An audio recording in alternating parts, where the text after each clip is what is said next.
अब हम चलते हैं उस कथा की ओर, शिव विवाह की ओर। सबसे पहले आती है सती कथा। एक बार ब्रह्मलोक में एक सभा का आयोजन हुआ। सभी देवी देवता, यक्ष, गंधर्व, किन्नर सभी वहां पधारे। राजा दक्ष पधारे, जिनकी पुत्री के साथ महादेव जी का विवाह हुआ था, सती के साथ। अब महादेव जी की एक आदत थी, वे जब भी थोड़ा भी उन्हें समय मिलता, अगर वे बैठे हैं शांति से, अगर उन्हें थोड़ा भी समय मिलता, वो भगवान की भक्ति में लीन हो जाता। दक्ष राजा का सब इंतजार कर रहे थे, समय मिला, महादेव जी भक्ति में लीन हो गए। उसी समय दक्ष राजा का आना हुआ, सभी उनके सम्मान में खड़े हुए सिवाय महादेव जी के। वो भक्ति में थे, उन्होंने ध्यान नहीं दिया। दक्ष राजा को क्रोध आ गया। क्रोध में आकर उन्होंने बहुत कुछ कहा, बहुत निंदा की। उन्होंने कहा कि ये देवताओं के साथ बैठने योग्य नहीं, ये भूत प्रेतों के साथ रहता है, अमंगल स्थान में रहता है। अब महाराज देखिए, हमारे श्रीमद् भागवत के टीकाकार होते हैं। टीकाकार किन्हें कहते हैं? क्योंकि भागवत जी एक एक वाक्य के हजारों मतलब है, एक एक श्लोक के हजारों मतलब है। तो वो जो टीकाकार होते हैं ना, वो अपने मत से बताते हैं कि इस वाक्य का क्या मतलब हो सकता है। तो बड़े बड़े संत कहते हैं कि जो ज्ञानी व्यक्ति होते हैं, गुणी व्यक्ति होते हैं ना, उनकी निंदा भी उनकी स्तुति बन जाती है। जैसे हमारे श्रीधर स्वामी जी है एक टीकाकार, उन्होंने कहा कि ये जो तीन बातें कही दक्ष राजा ने, उन्होंने कहा ये भी उनकी स्तुति है। पहली बात, वो अमंगल स्थान में रहते हैं। तो कैसे अमंगल स्थान? वो स्थान तो सबसे बड़ी सच्चाई है जीवन की। यहाँ जो जो बैठा है, पूरे विश्व में जो जो बैठा है, सबको स्थान पर जाना है। राजा हो, रंक को, अमीर हो, गरीब हो, हर कोई उसी स्थान में जाता है। वो स्थान अमंगल कैसे हो? फिर कहते हैं कि भूत प्रेतों के साथ रहते हैं। तब वो ना रहे तो फिर भूत प्रेत कहाँ रहेंगे? श्री कृष्ण के पास नहीं जा सकते, वे राजा हैं।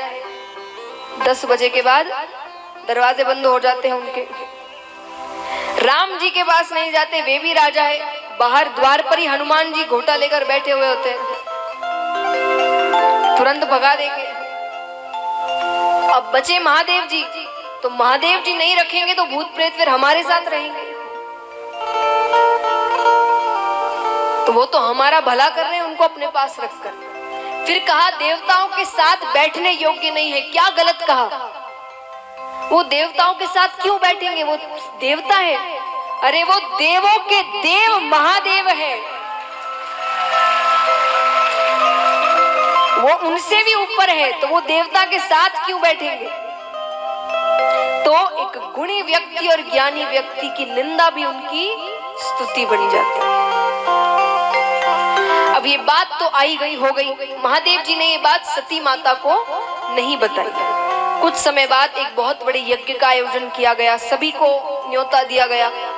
सती माता को, महादेव जी को नहीं बुलाया गया। नारद जी बात जानते थे, फिर भी जानबूझ के नारद जी उस दिन कैलाश पर्वत जाते हैं। जाकर कहते हैं माता से, अरे माता आप तैयार नहीं हुई?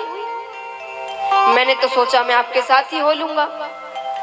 माता ने कहा कहाँ जाने के लिए? अरे आपको नहीं पता, आपके पिताजी ने इतना बड़ा यज्ञ करवाया है, सभी देवी देवता, यक्ष, गंधर्व, किन्नर, ऋषिगण सबको न्योता दिया गया है, आपको नहीं बुलाया। लगता है महादेव जी अभी तक उस सभा की बात भूले नहीं है। माता ने कहा कौन सी बात? कौन सी बात? अरे आपको नहीं पता, हम एक सभा में गए थे, वहां ऐसी ऐसी बात हुई थी। माता ने कहा ये तो जग को हंसाने वाली बात है कि ससुर दामाद में ऐसे झगड़े हो रहे हैं, मुझे पिताजी को जाकर समझाना होगा। माता महादेव जी के पास आकर कहती चलिए हमें जाना है, पिताश्री के घर यज्ञ है। महादेव जी से क्या छुपा है? महादेव जी ने कहा निमंत्रण आया है, आया है तो चलो। अरे मुझे कैसा निमंत्रण, मैं बेटी हूं। महादेव जी ने कहा मैंने आपको नहीं रोका, मैं नहीं जाऊंगा। सती माता ने कहा हम किसी के यहाँ नहीं जाएंगे तो कोई हमारे यहाँ नहीं आएगा, आप समझते नहीं हैं। ठाकुर जी ने कहा नहीं आए तो अच्छा, सांसारिक लोग आएंगे, सांसारिक बातें करेंगे, कोई नहीं आएगा तो भगवान की पूजा करेंगे। माता बहुत सी बातें कहती है, महादेव जी नहीं बांधते। अब देखिए एक बात मैं महिलाओं से कहूंगी, जब घर में झगड़ा हो जाए, बाता बाती हो जाए, उस दिन घर छोड़कर मत जाना। 2 दिन बाद चले जाओ, 2 दिन बाद मायके जरूर चले जाना, पर उस दिन छोड़कर मत जाना। तो माता ने यही गलती की, माता चली गई। वहां जाकर माता ने देखा कि महादेव जी का आसन ही नहीं है। पिताजी आते हैं, बहुत सी बातें सुनाते हैं, तुम्हें किसने बुलाया यहाँ पर, अपने पति के साथ रहकर वैसी हो गई हो। ये सारी बातें वो ना सुन सकी, पिताजी को भी कुछ नहीं कर सकती थी। उसी यज्ञशाला में, हवन कुंड में उन्होंने अपनी आहुति दे दी। उस शरीर को लेकर महादेव जी भ्रमण करने लगे। तब विष्णु भगवान ने अपने सुदर्शन चक्र को अदृश्य रूप में फेंका और वो माता के एक एक अंगों को काटने लगा। एक एक अंग जहां जहां जाकर गिरे, वहां वहां एक एक सिद्ध पीठ की रचना होती है। अब जब कुछ नहीं बचता तो वापस कैलाश पर्वत आ जाते हैं। अब सती माता ही हिमाचल राजा के यहाँ पार्वती माता के रूप में अवतार ग्रहण करती है। बड़ी होती है, नारद जी घर आते हैं। नारद जी से कहा जाता है कि भाई बेटी बड़ी हो गई है, कोई रिश्ता बताइए। नारद जी जानते थे। नारद जी ने कहा महादेव नामक एक युवक है, वर है, बड़ा ही अच्छा है। धन है कि नहीं? धन तो इतना है कि उनके दर पर विष्णु भगवान ब्रह्मा जी आते हैं। बिना वर देखे मिले हिमाचल राजा ने कहा रिश्ता पक्का, हम तो जल्दी से बस अब शादी की तैयारी कर रहे हैं। अच्छी बात है। अब नारद जी दौड़ दौड़ विष्णु भगवान के पास आते कि मैंने रिश्ता तो पक्का कर दिया, पर महादेव जी को कौन मनाए। महादेव जी से कहते हैं एक बार नेत्र बंद कर कर देखिए तो सरी कन्या कौन है। नेत्र बंद करते हैं तो ये तो सती ही है।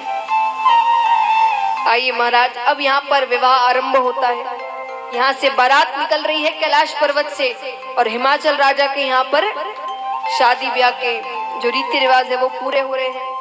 कल की कथा हम सबने सुनी, ध्रुव कथा सुनी। ध्रुव जी के वंश में राजा अंग हुए। राजा अंग जी के वंश में राजा बैन हुए। राजा बैन बड़े पाखंडी राजा थे। उन्होंने उनके राज्य में जितने भी मंदिर थे उन मंदिरों से भगवान की मूर्ति हटाकर अपनी मूर्ति लगवाई थी। और वे इसका तर्क भी देते थे। अब कोई तो कहे कि भाई मेरा मन, मैं राजा हूं, मैं कुछ भी करूं, पर वे इसका तर्क देते थे ये कहकर के शास्त्रों में लिखा गया है कि एक राजा में 6 देवता निवास करते हैं,